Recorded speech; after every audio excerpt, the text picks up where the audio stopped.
Aqui é Letícia Luz no Sobretudo e a gente vai falar sobre eletrosfera. Se você ainda não assistiu o vídeo de átomos, íons e isótopos, isóbaros e isótonos, eu acho que você deveria assistir para você ficar mais familiarizado com isso e entender melhor agora. Bem, é o seguinte, como a gente estava falando, a gente enche aqui o nosso átomozinho, o núcleozinho dele, a eletrosfera. Opa, a eletrosfera? O que a gente vai falar? Eletrosfera. É isso. Então tá bom. A gente vai falar da eletrosfera. Essa área aqui que tem os elétrons. Bem, se a gente transformar isso daqui numa coisa esticada para ver como fica o centro e pelo menos só um assim, a gente vai ver isso daqui. Isso aqui é a eletrosfera. Aqui a gente vai ter o centro, né, o núcleo do nosso átomo. E a gente vai ver aqui as camadas. As camadas podem ser chamadas de camada 1 ou camada K, camada 2 ou camada L, camada 3 ou camada M, camada 4 ou camada N, camada 5 ou camada O, camada 6 ou camada P, camada 7 ou camada Q. É isso. Podem ser chamadas de cada um desses. E existem então 7 camadas que vai do K até o Q. Nessas camadas, né, que os elétrons podem passar por essas camadas, daqui para cá, são camadas de elétrons, elas vão armazenar um número certo de elétrons. Por exemplo, eu dei um exemplo aqui. A gente, na hora de representar, a gente vai botar assim, camada 1, ou se você quiser, você bota a camada K, né, vai botar a camada K, né, e aí vai botar o subnível dela, né, que no caso, a camada K, ela só tem um subnível, que é o subnível S. E quantos elétrons essa camada suporta? Que são, o máximo de elementos dessa camada é 2. Então, essa camada vai ser 1s2. Vai ser representada como 1s2, que está aqui. Isso aqui é 1. Na camada 2, que é a camada L, a gente já vai ter dois subníveis, que vai ser a camada S e a camada P, a subcamada P. Na camada S cabem 2 elétrons e na camada P cabem 6 elétrons. Então, a gente já vai conseguir armazenar 8 elétrons no total. Então, se você tiver a camada K e a camada L completas, o seu átomo ele vai ter 10 elétrons, tá? E para a gente representar todos os átomos que existem nessas camadas, existem 7 camadas de elétrons, né? Na eletrosfera. Existem 7 camadas. E com isso a gente consegue representar qualquer átomo que existe. Quantos elétrons tem em qualquer átomo que existe. E existe uma coisa chamada diagrama de Pauling, que ajuda a gente a distribuir em ordem de energia. Porque aqui a gente está distribuindo em camadas os elétrons. Então a gente vai distribuir em ordem crescente de energia. E a gente vai fazer como?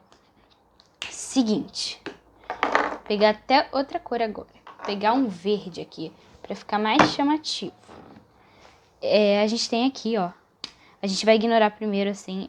A gente vai ignorar a camada que eles estão. E vai fazer o seguinte. Opa, esqueci do 1 aqui. Pronto. É o seguinte, eu vou primeiro mostrar aqui na camada K, que é a camada 1. A gente vai ter vai ser a camada 1 e vai ter a subcamada S. Eu representei aqui como K, só pra vocês entenderem que o 1 é igual a K, mas na hora de representar você vai botar 1, 2, 3, 4, 5, porque você vai botar o nível, a subcamada que ele tem, e aqui vai ser o número máximo que ela tem capacidade de comportar. E no diagrama de Pauling a gente vai ver em ordem de energia, onde os elétrons se concentram. Por exemplo, aqui, eu vou fazer o diagrama de Pauling. O diagrama de Pauling nada mais é do que você construir assim, né? Fazer 1s2, 2s2, 2p6. 3s2, 3p6, 3d10. 4s2, 4p6, 4d10, 4f14. 5s2, 5p6, 5d10, 5f14. 6s2, 6p6, 6d10. E aqui, 7s2, 7p6. Tem livros que botam só até o 7s2, mas não importa muito. E a gente vai fazer em ordem crescente de energia, que é ir fazendo diagonais assim, ó. Assim, assim, assim, assim, assim. Por isso que é importante você ter feito bem essa tabelinha. assim e assim. E aqui a gente vai ver que vai começar com o 1s2, e depois vai pro 2s2, depois pro 2p6, depois pro 3s2, depois pro 3p6, e aí você vai falar, vai pro 3d10. Não! Vai pro 4s2. Por isso que é importante observar se estão te pedindo para você fazer ordem crescente de energia. Porque um elétron, por exemplo, você vai ter, aqui tem 2, 4, 10, 12, 18, aqui você tem 20 elétrons. Por exemplo, se você tem 20 elétrons num átomo, ele vai na eletrosfera, tá na K1, ocupando todo o espaço, na L ocupando todo o espaço, na M não vai estar ocupando todo o espaço, porque ele vai da camada 3p6 para a camada 4s2, ele se organiza dessa forma. E só depois é que ele vai, que se tiver por exemplo, mais 2 elétrons, é que ele vai começar a preencher a camada 3d10. E não precisam estar todas preenchidas, ele vai preencher de acordo com a quantidade de elétrons que o átomo tem. Tá, o diagrama de Pauling é isso, você vai entendeu? Eu vou dar um exemplo, vou apagar aqui o quadro, vou dar um exemplo. Tá, dei uma apagadinha rápida aqui, a gente vai fazer agora aqui. Eu vou te falar assim, o átomo X, ele tem 13 elétrons. E eu quero que você me diga a distribuição desses elétrons em ordem de energia. Tá, então o que você vai fazer? Diagrama de Pauling. E vai botar lá, camada 1, ele vai ter 1s2, 2 elétrons já foram. Aí vamos para a camada 2, né? Assim, em ordem de energia. A gente vai para 2s2. Depois vem o 2p6, p6.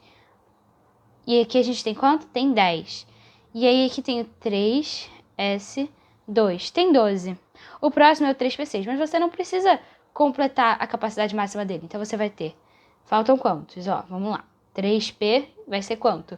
Tem 2, 4, 10, 12. A gente precisa de 13? 3p1. Então é assim que você vai representar, seguindo sempre o diagrama de Pauling.